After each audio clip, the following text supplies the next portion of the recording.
விட்டுவிட்டான், சத்தமா விட்டுவிட்டான், முன்னேறினான், முற்றுப்புள்ளி வைத்தான், அவமானத்தை ஜெயித்தான். எப்ப ஜெயித்தான் அப்படின்னா, உங்களுடைய தலைவன் போறாரு அப்படின்னு சொல்லும் போது என்ன பண்ணா, ஏச்சி பேசின நபரை பார்க்கல, 50 தீர்க்கதரிசியை பார்க்கல.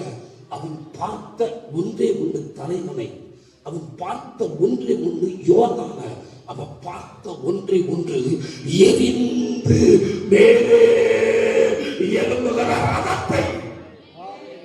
நாம ஒன்ன பார்க்கணும் ஐயா, தலைவன் எப்படி போகிறான் என்பதை பார்க்கணும்.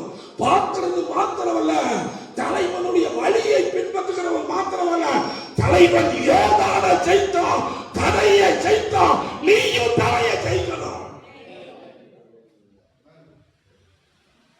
தடையா இருக்கு, தடையா இருக்கு, தடையா இருக்கு, தடையா இருக்கு, தடையா இருக்கு, தடையா இருக்கு, தடையா இருக்கு, ஏசப்பா தடையா இருக்கு, ஏசப்பா தடையா இருக்கு, ஏசப்பா தடையா இருக்கு. அவர் சொல்வாரு, நான் தடை இல்லடா, நீதான் தடையா இருக்க.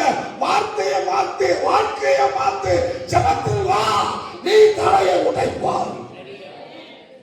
ஆமென், அல்லேலூயா. சத்தமா சொல்லுங்க, சத்தமா சொல்லுங்க.